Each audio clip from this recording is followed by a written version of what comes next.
You are listening to the AstroEnergy Astrology Show podcast with Shelley Overton. Hi, and welcome to the September 17th, 2021 edition of the AstroEnergy Astrology Show podcast with me, Shelley Overton.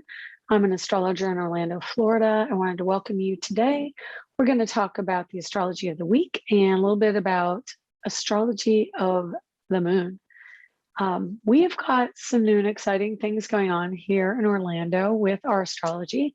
I have a new computer, and so it doesn't have currently an astrology program, but I am using my phone and sent the file over there. So it will probably look a bit different in today's podcast. Let me see if I can adjust this just a bit. There. We can get the flowers in, and we can also get the chart in. So we're going to go over what's coming up for the week, and we're going to talk a little bit about the moon and what the moon does to influence us and how we can use the moon to create better events in our world. Okay, today in Orlando, we've got Pluto at 24 Capricorn retrograde. We've got Saturn at, hang on, I'm going to move this, 7 degrees Aquarius retrograde. Moon is at 15 degrees Aquarius today, which is really awesome. I love a good Aquarian moon, especially because it's waxing, which means it's getting bigger. We've got Jupiter at 23 Aquarius also retrograde. And let's see, Neptune at 21 degrees Pisces retrograde. We've got Chiron at 11 Aries retrograde, of course, because everything seems to be retrograde just about except for Mars and Venus and the Sun. Mars, Venus, Sun, and Moon, the inner energies, and Mercury is about to go retrograde. We've got Taurus, Uranus at 14 degrees retrograde right now. Part of Fortune's at 13 Taurus, and North Node's at 4 degrees Gemini retrograde, and it's opposite a South Node in Sagittarius at 4 degrees. We've got, I'm just passing some of the asteroids. Sun at 25 degrees of Virgo, so that means this coming week she's going into Libra. Mars is already in Libra, so of course the Sun's going to join with Mars, and that'll be interesting. It will be, oh, we'll talk about that in a minute. So right now Mars at 1 degree Libra, Mercury at 21 of Libra also, and we've got Vesta at 28 Libra. Vesta is an asteroid that makes sure in a meticulous way that all our paperwork is accurate. It is the sign of the Vestal Virgins, and they were the ones that kept all the documents for the city safe. So think clerk of the court kind of thing. And I have a little anecdote for you about that. And then finally, Venus is at 7 degrees Scorpio.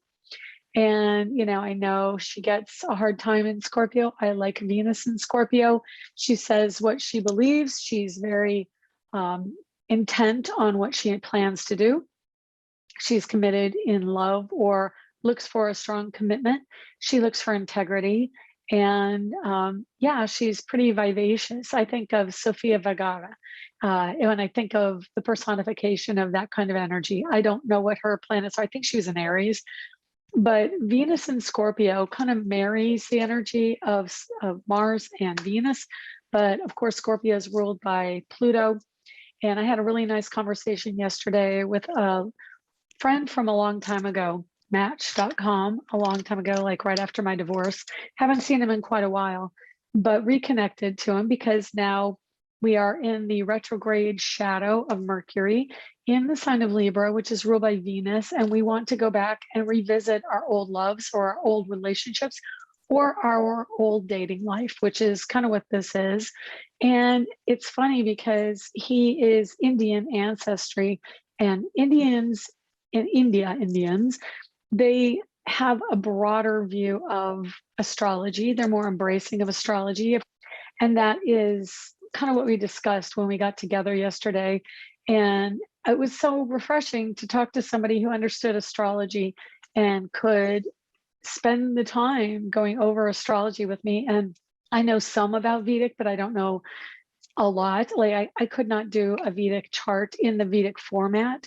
They lay out a traditional chart, I believe, is laid out like with diamond shapes and then triangles. I mean, it's very different. and they have meanings in each segment of this chart. I don't know what you call it, the geometry of the chart, they have different meanings and what lands where, and it's more of a stagnant kind of thing. I don't know, that's just what I gleaned from that conversation. But I'm pretty sure if I continue to spend time with this gentleman, I will find out even more, because it's kind of one of our commonalities. Anyway, Venus in Scorpio and then Mercury retrograding coming up. They're both about love and commitment and relationships and passion. Scorpio is about passion. Libra is about balance and cooperation. So we're going to see those themes come up as we go through this Mercury retrograde, which doesn't start till the end of September. And when I say we're in the retrograde period, I will post, actually, I'm also writing, let me just say this, I'm writing a blog about Mercury retrograde and what's going on right now. And I don't know what all is going to come up. I've written only about a paragraph, but I spent the morning doing a Mercury retrograde kind of a chart or a map of what it means and how it actually works. Tried to really make it easy to understand.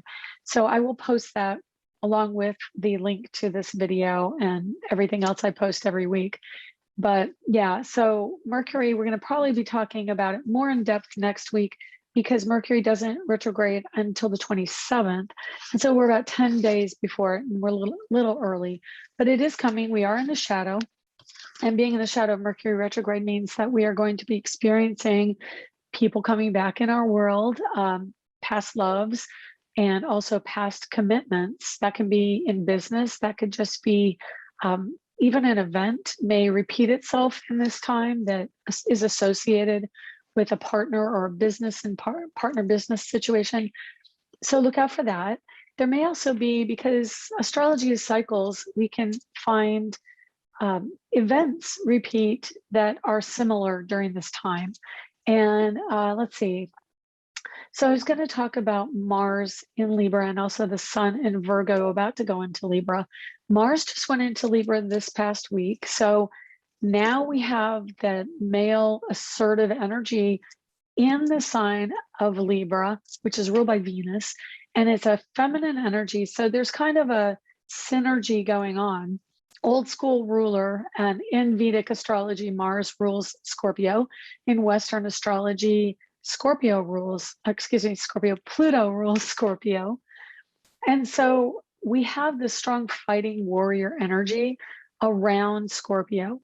And because Venus is now immersed in this passionate warrior goddess energy, she rules over Mars in that way. So yes, Mars is in Libra, which is cooperation, diplomacy, balance, but Mars in and of itself wants to take action and is more assertive, more ambitious.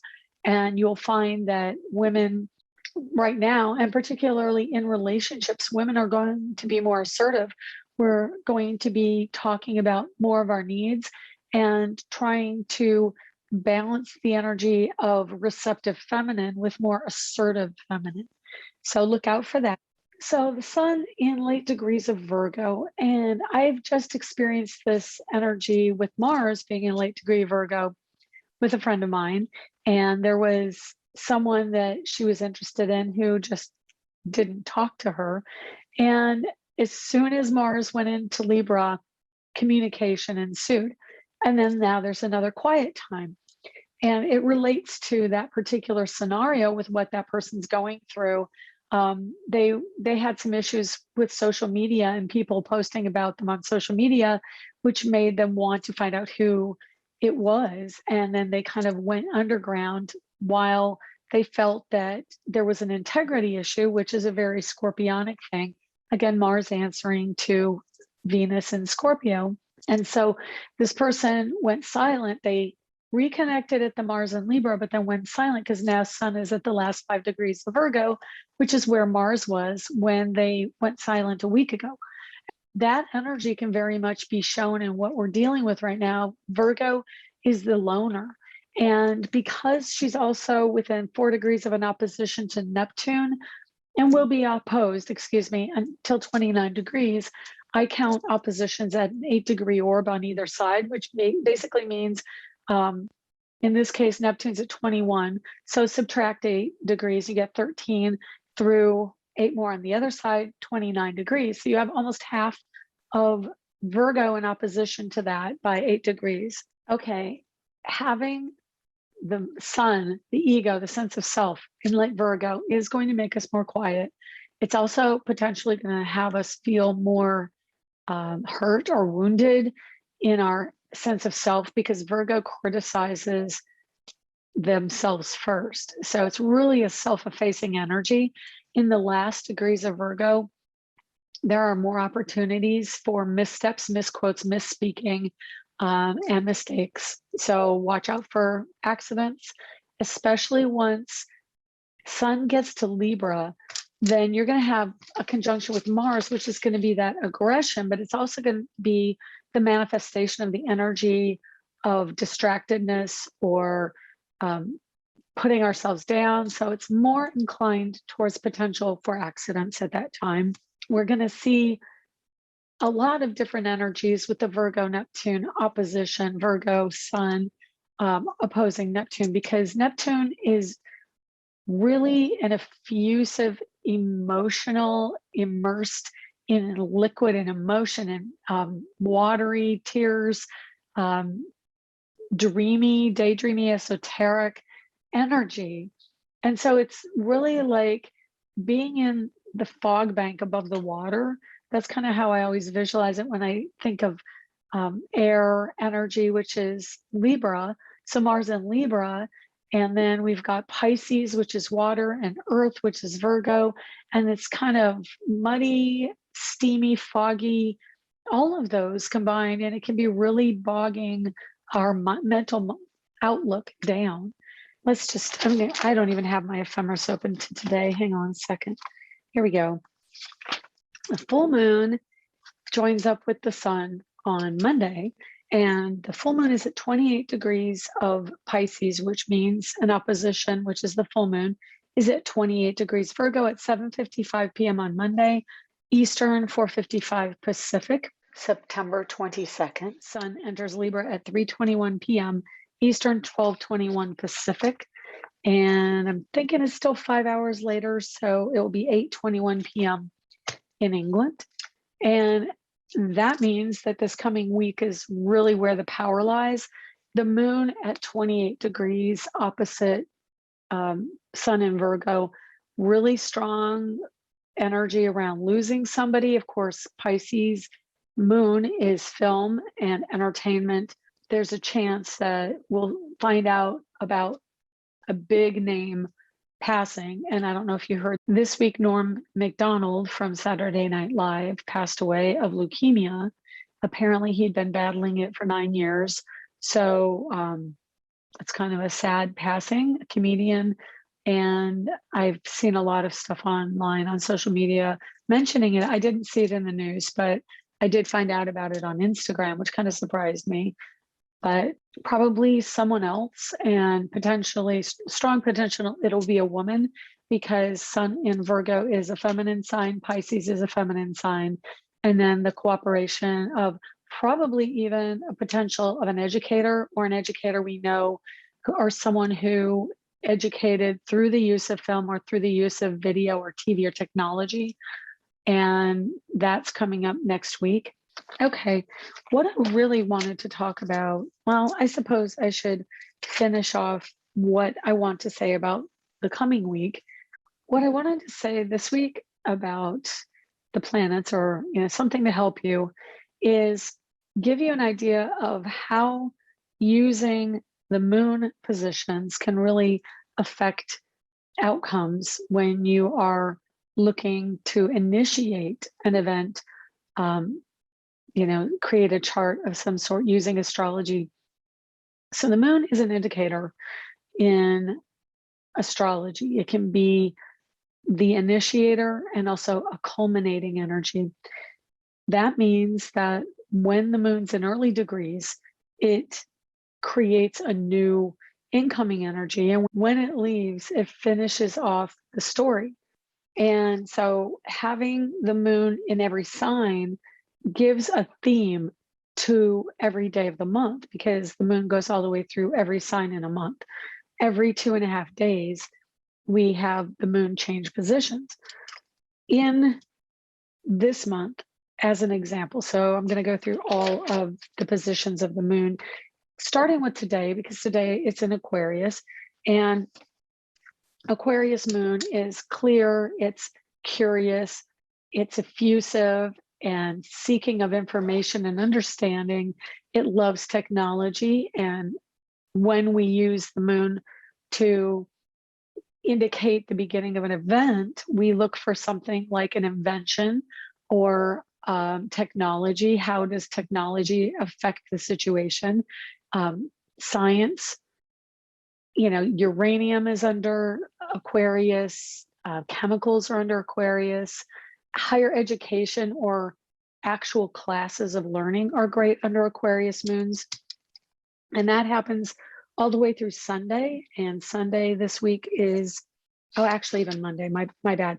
Monday is when we have, back up.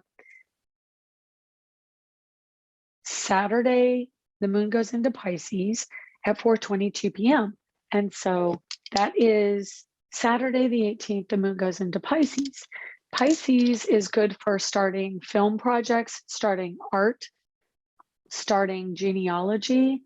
And actually, it's really good for meditation, maybe more introspective pursuits, and yoga.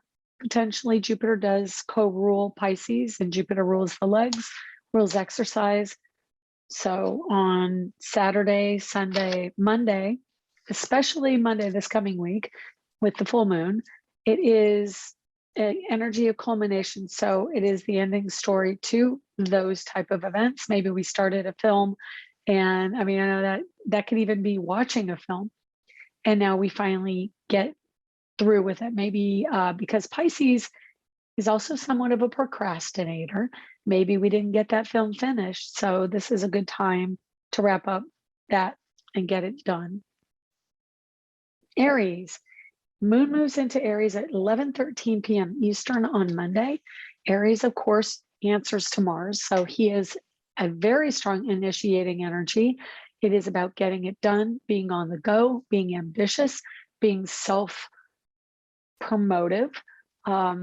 It is kind of a good marketing energy. I usually look at Leo as a strong promoter, but Aries truly is the salesperson of the zodiac, and it is also the first sign, which means self. So Aries is really great at self-promotion or following the ambition, and anything that takes on an ambitious bent, and also emergencies, the police, firefighters. If you want to start to become a cop or a firefighter, this is a good time to do it during the moon in Aries time, or any Mars transits in your chart. We've got moon in Taurus. Let's see, what day is that? Enters at 8:38 a.m. on the 23rd, which is next Thursday. And so moon in Taurus is perfect time for growing things, except when the moon is waning, and this is an almanac kind of thing. If you really want to grow something and use the moon cycles, get yourself an almanac for the year that will tell you different zones, different moon cycles, and when to plant and when to harvest. It's a really good support book, reference book for you. But moon in Taurus is a time to grow money, time to grow relationships in a sense of wanting to commit to a relationship, promotes love, promotes anything related with romanticism and the feminine energy, beauty, makeup, fashion. So any of those initiated under this transit or a transit of the moon in Taurus is really good. Moon in Gemini, you can expect there will be 2 of whatever it is you're doing under moon in Gemini. So initiating energy of moon in Gemini is going to make you do it twice or have the duality of 2 of something. So if that's really what you want, that's really what you want, and that's the perfect time to do it. Moon enters Gemini at 8:36 p.m. Saturday the 25th, and that's Eastern time. Mercury does go retrograde on Sunday the 26th, and Mercury rules Gemini in the moon in Gemini. So it's going to be a pretty significant Mercury retrograde event because it's an air energy, both Mercury in Libra, but also the moon in Gemini. And that will be a trine energy. Let's see, the moon doesn't actually get to the Mercury trine exactly until early in the morning. Let's see. No, well, both. It's early in the morning Pacific or Eastern and late at night Pacific. 18 p.m. the 27th of September. And that's when Moon trines Mercury in Libra. So really potent energy with that incoming Mercury retrograde, because interestingly, the Mercury retrograde goes overnight from Sunday to Monday, and the trine to the moon goes Monday to Tuesday overnight, over midnight across the time zones. And 2 days, air energy, both planets. And that means that air is about ideas and thought and communication. It's about electricity, education, learning, growing, understanding, communicating, broadcasting. We have got Cancer moons. Of course, Cancer rules the sign of the, or moon rules Cancer. So Cancer is the sign that the moon naturally feels comfortable in. And it will be anything pertaining to home, domesticity, and family are really good under the moon in Cancer. Moon in Leo, children, romance, gambling, taking risks, being a leader, getting attention, drama, acting, also working in glass, fear an artist, and artists. A lot of signs rule artists. So Pisces, Virgo is a really good artist. Libra, because of Venus ruled signs. So Venus ruled Libra, Taurus, and yeah, Leo. Okay, we've got Leo moon is 8:53 p.m. the 30th of September. And then we have a Virgo moon at 4:38 a.m. on Sunday the 3rd. So Virgo moon means that we're going to pull in, we're going to be a little bit more wanting to either be alone, which is likely because moon rules the home and family, and where we feel nurtured, and that's alone, and that's in our thoughts. So reading books, I'm sorry, I've got hair. Reading books, learning, studying, getting ready, preparing, doing administrative work, tasks, list making, thoughtfulness, but also serving others, putting our ego aside and really being of help to others is really great. Medical endeavors and the military, if you think of joining the military, moon in Virgo, really primary sign, moon in Aries, moon in Virgo, moon in Scorpio, all military endeavors. Okay, moon in Libra is 8:41 a.m. on the 5th of October. And moon in Libra, of course, looking for balance, looking for ideas, thinking much more about getting in a partnership, wanting someone else to balance you out, bouncing ideas off of another person. Moon in Libra is home and family and marriage and partnership. So, of course, thinking more about being in a partnership is very specific to moon in Libra. This particular moon in Libra is also followed by a new moon, which means that the sun and the moon join up together. But not only that, it's a new moon and a Pluto direct on October 6th of this year. Really big, significant date coming October 6th, just because of that reason. So moon in Libra, like I said, is partners, partnership, relationships. New moon means initiating something new. And a Pluto going direct is significant life, to chills all over for this, significant life change with Pluto. And because it's a new moon, joining up with the sun, ego, self-identity, moon, home and family, Libra, the 7th house, the opposite of the sun, and the 1st house. So it's me, you, and home and family with the moon. Then Pluto in Capricorn balances out the other side of it. So you've got Aries energy with the initiating idea of self and the sun. Sun is self. So that would be Aries energy, the first house, self. Then you have Libra, the seventh house. And then up at the top, the midheaven is Pluto going direct in Capricorn, Capricorn opposite Cancer, the moon. So you've got all cardinal signs, everything coming together on October 6th for a very strong potential of a new relationship taking off, or Pluto at late degrees of Capricorn can mean the ending of something, but it could all be rolled into one as well. This one ends, the other one begins. And in sign language, this is the sign of change. It's a shift. And that's really a lot what it's like. It's about the energies shifting the way they were and flipping. And maybe it was this way and now it's that way. Yeah, so look out for October 6th. I've seen this for a while. So I'm just giving you a heads up now. We'll probably talk more about that as we get closer. Okay, so we have Moon in Libra, Moon in Scorpio happens 10:22 a.m. October 7th. And Moon in Scorpio answers to Pluto. Again, life changes. Committing to another person is strong under this Scorpio energy. Anytime the moon is in Scorpio, so early moon in Scorpio initiating a commitment, end moon in Scorpio wrapping up an old commitment. It also energizes our psyche, our emotional psychic body. So we dig deeper, we seek out what's on the other side, what psychically happens when we go through the process of death and rebirth, because the close connectivity between the moon new in Libra at late degrees and the Scorpio moon the next day, with Pluto going direct the day before the moon goes into Scorpio, which answers to Pluto. We're going to really have the whole week of October 4th through the 9th, an enormous week of shift and change.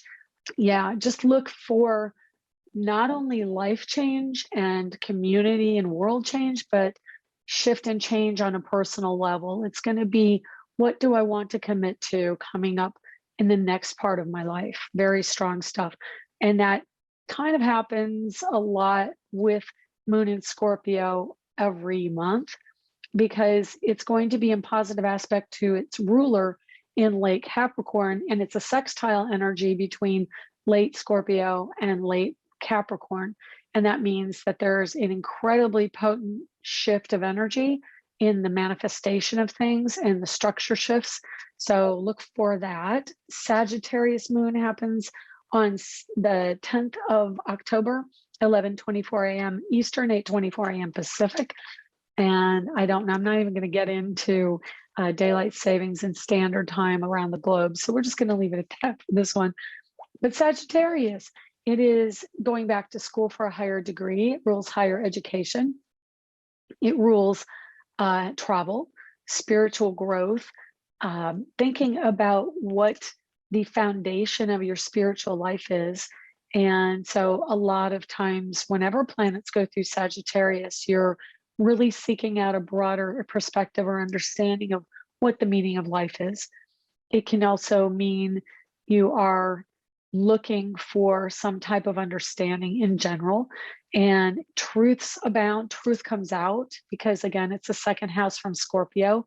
So whatever Scorpio finds in the hidden gets presented during Sagittarius. And so it can be really kind of bluntly presented, and anything that needs to come out, saying it under Sagittarius is not only like an intention, but likely. And remember that Gemini, the communicator, is opposite Sagittarius. Sagittarius feels and acts its way through things. It's much more taking the impulse to act, whereas maybe Scorpio is more emotional, or Gemini is more thinking something off the top of my head. Sagittarius does that, but they do it with the intention of presenting in a very physical way. So it can be like, here, I'm just going to throw it on the table, and there it is, laying for all to see. And so it can be, yeah, that inelegant way of communicating. Anyway, Sagittarius, I just think of it as the angels. I think of it as fortune. It is the fortunate sign based on Jupiter being its ruling planet. And so you've got a lot of, I mean, it's so funny. I watch YouTube and there's a guy on YouTube who's got 4 planets in Sagittarius, and he does a lot of wheeling and dealing, and it always lands on his feet, and does a lot of house buying and house selling. And so that is really strong Sagittarius energy. It is selling houses as well. So if you're looking to buy or sell a house, do it under Sagittarius. Flipping houses, Sagittarius. What else? Capricorn. So Capricorn moons, they take the structure of your house, and you can move under your Capricorn moon because it is the physicality of your house, and it is also the physicality of your business or the structure of the job you go to, the building you go to, but also the systems and the people you work with. So it rules a lot of that realm. So it's not just the physical structure, but it's actually also the people and the systems and anything that makes up the totality of the groundedness and rootedness at that time. And so moving a building, moving a house, both moon in Cancer and moon in Capricorn can affect that, and moon in Sagittarius. Moon in bosses, taking a job that gives you more credibility, more responsibility and authority is also part of that. Yeah, that's off the top of my head. Those are the things that really come to mind under moon in Capricorn. Moon in Aquarius, we started with moon in Aquarius and we will end there. So the moon in Aquarius, again, it is letting go. It is detaching from emotion. So if you need to let physical material goods, which you may have gathered under a moon in Capricorn, any of the earth moons, well, Virgo tends to be a little bit more austere, but moon in Capricorn, moon in Pisces, and moon in Taurus really appreciate the goods one way or the other. So does moon in Taurus. Moon in Taurus is about retail. So of course the material world expresses through money and retail. And then Capricorn is ambition and gaining money through the career. And moon in Virgo is the workplace and getting money through the physical actions that you take. And then moon in Aquarius, yeah, opening up and letting go of the deeper emotions that may have bogged you down at other times. So if you want to release, moon in Aquarius is your time. I don't know if there's anything else I particularly wanted to say about this week other than the coming full moon in Pisces. Just prepare yourself that it could be a very emotional, sentimental moon. Yeah, we're going to probably say goodbye to people. And because Pisces is the sign of the virus, that could also be a strong energy affecting what's going on with the virus. And it's a peak culminating moment. So again, the sun at late degrees Virgo, that is wanting, it's the idea of having ego attachment to wanting to heal it, while end degrees Neptune with a moon joined is about getting the broader message about how we're all connected. And really my perspective on it is that we are all connected. And that takes precedent in the situation we find ourselves in this time, unprecedented time of pandemics. So we are all connected and you don't escape that. And because it was a Mercury retrograde in Pisces when it really came into America, there's just no disconnecting from the Pisces energy. Yeah, so just know that this is going to be a difficult week coming up. It's a very strong time of shifts and changes, and we have another couple weeks really coming into that. I just want you to be aware of that, because being a Saturn in 0 Pisces as my natal career Saturn, I'm very aware of all this. You know, give yourself nurturing time, and Pisces is the 12th house of the hidden. Go take the time you need away, meditate, pray, get to your center. And with that, I'm going to end this podcast this week. Thank you for joining me. If you have something to find out about in astrology, please do put the comment below. I really do enjoy listening and interacting with my fans. and my listeners, not my fans, my listeners, my friends. So see you next week, and join me on Instagram, Facebook, and YouTube. I'll talk to you soon. Bye.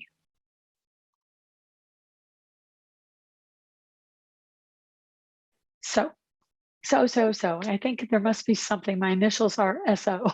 It must be a psychological thing with me, or a subconscious thing. Anyway, every week, hair going in my face.